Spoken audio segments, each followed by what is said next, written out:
আজকের গল্প অন্যরকম মাতৃত্ব।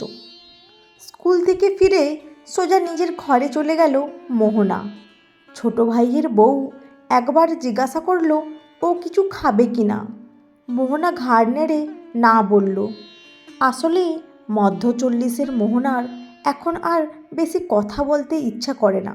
যে যা জিজ্ঞাসা করে সেইটুকুর উত্তর দেয়। নিজে যেচে কাউকে কোনো কথা বলেও না, আর নিজেও জানতে চায় না কারোর থেকে কিছু।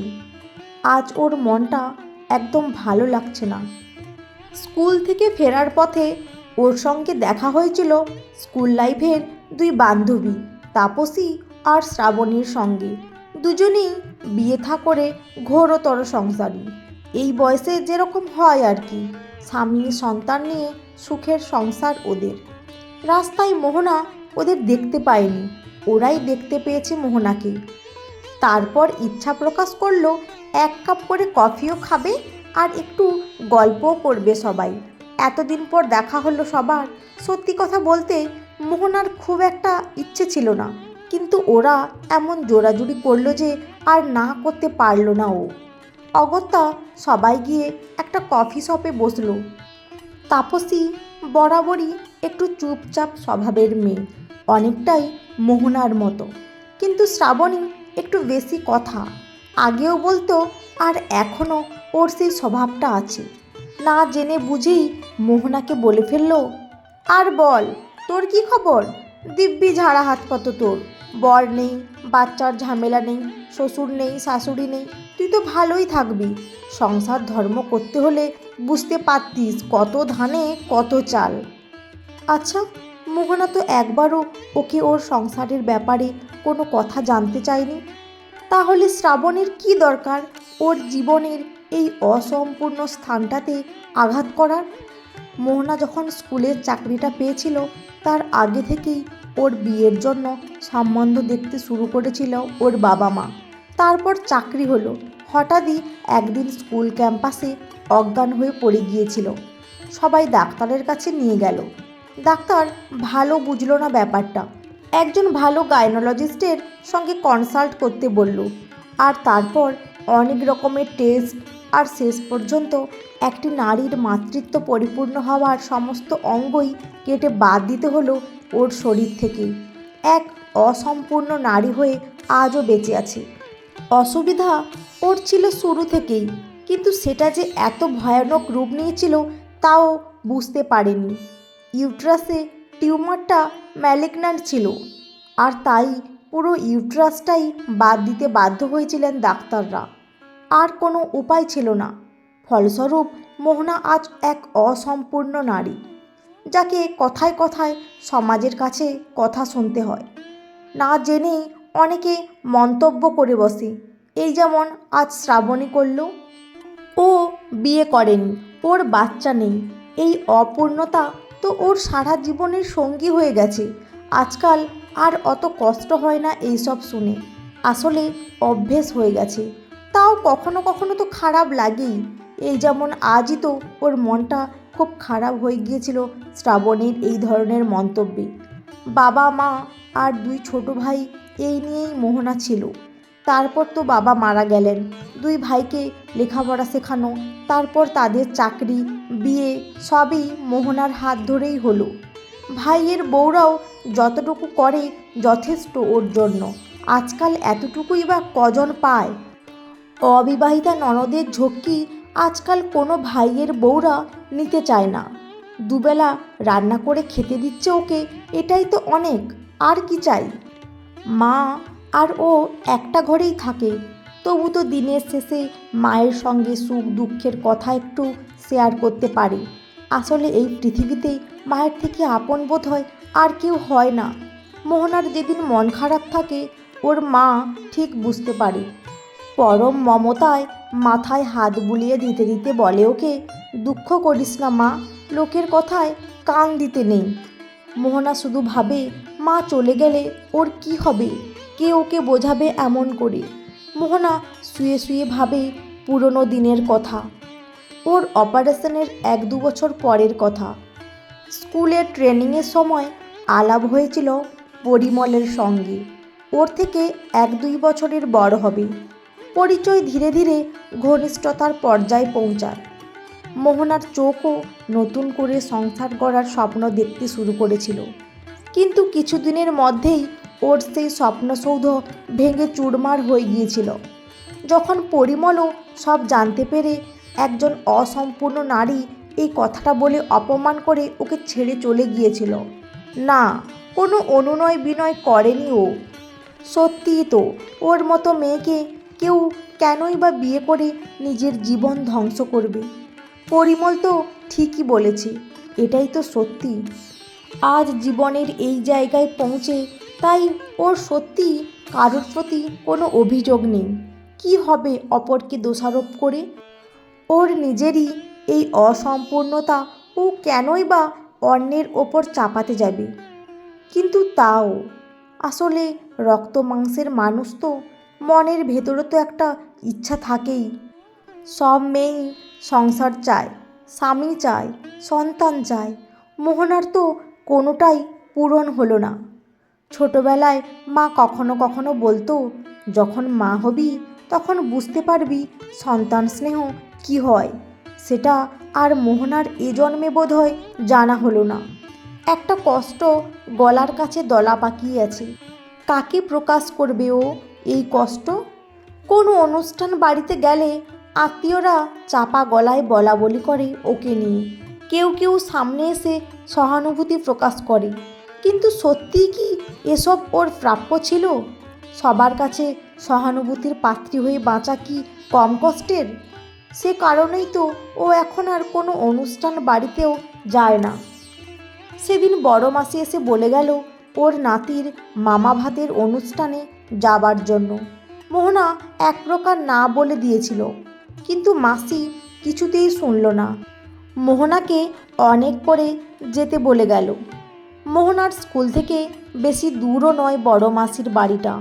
নির্দিষ্ট দিনে সবাই মিলে যাওয়াও হলো ওখানে। মোহনা ওর এক অফিস কলিগের সঙ্গে গল্প করছিল। হঠাৎই একটি ফুটফুটে 4-5 বছরের মেয়ে এসে ওর শাড়ির আঁচলের পিছনে নিজেকে লুকোনোর চেষ্টা করল। মোহনাও কোনো কথা না বলে উপভোগ করছিল ব্যাপারটা। মেয়েটা যখন বারবার ওর আঁচলটা টেনে টেনে ধরছিল, মোহনার সারা শরীরে এক অপথ্য স্নেহের অনুভূতি হচ্ছিল, যে অনুভূতি ঠিক বোঝানো যায় না। হয়তো মাতৃত্বের অনুভূতি এটা, যে অনুভূতি থেকে ও বঞ্চিত ছিল এতদিন। মেয়েটিকে বারবার মিষ্টু মিষ্টু বলে ডাকছিল কেউ, সম্ভবত ওর বাবা। ওকে খুঁজতে খুঁজতে মোহনার একেবারে সামনে যে এসে পড়েছিল, তাকে এত বছর পর হলেও মোহনার চিনতে কোনো অসুবিধেই হয়নি। এ তো পরিমল। ও আচ্ছা, এই বাচ্চাটা তাহলে পরিমলেরই সন্তান। আচমকা মোহনাকে দেখে পরিমলও একটু অপ্রস্তুত হয়ে পড়েছিল। অপ্রস্তুত এই কারণেই হয়েছিল হয়তো, কারণ মোহনার সঙ্গে ওর শেষ সাক্ষাতের স্মৃতিটা খুব একটা মধুর ছিল না।